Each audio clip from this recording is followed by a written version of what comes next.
फिर रिवीजन करा देते हैं कि कल हम कहां तक पहुंचे थे। कल हम देखते हैं कि शौनकादिक इतिहास से जा ऋषिगण पुराणों के ज्ञाता से सूत जी महाराज से प्रश्न करते हैं कि हे भगवान, ये भक्ति ज्ञान और वैराग्य जिस कथा से चैतन्य हुए उस कथा को हम भी सुनने के लिए बारंबार लालायित हैं। इस पर सूत जी महाराज ने जो परीक्षित को जो कथा सुनाई थी उस कथा का स्मरण कर कर बारंबार आनंदित होकर कहा है कि सुखम खाद द्रव्य संयुक्तम, के जो भगवान सुखदेव जी के मुख से जो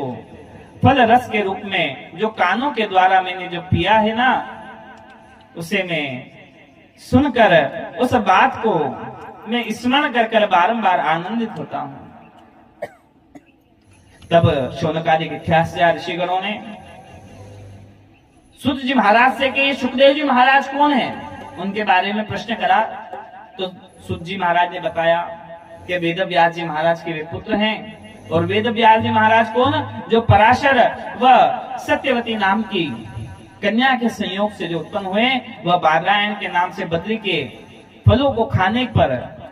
एक द्वीप पर उनका भरण पोषण होने की वजह से उनका नाम बादरायण व कृष्ण द्वीपायन भी पड़ा। जब उन्होंने वेदों के 17 भाग कर 18वें भाग के निमित्त में श्रीमद् भागवत का निर्माण करा, रचना करी, तब वह वेद व्यास के नाम से जग में विख्यात हुए। आप और हम जो गुरु पूर्णिमा का थोड़े दिन पहले उत्सव गया,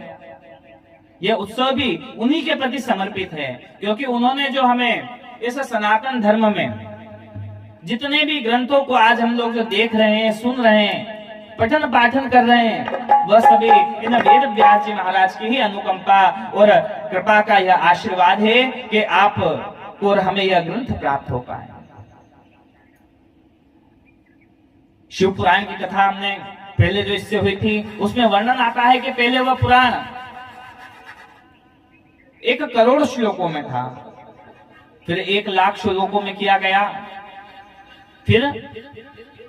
24,000 श्लोकों में उसे कर कर अभी वर्तमान में वह पाया जाता है। उसी प्रकार श्रीमद् भागवत भी बृहद रूप में प्राप्त था, तो उसको इस कलयुग में ब्रह्मा जी की आज्ञा से उस चतुश्लोकी भागवत का उन्होंने विस्तार करा। वह किस प्रकार की है वह चतुश्लोकी भागवत? अहमेवा वसमेवाग्रे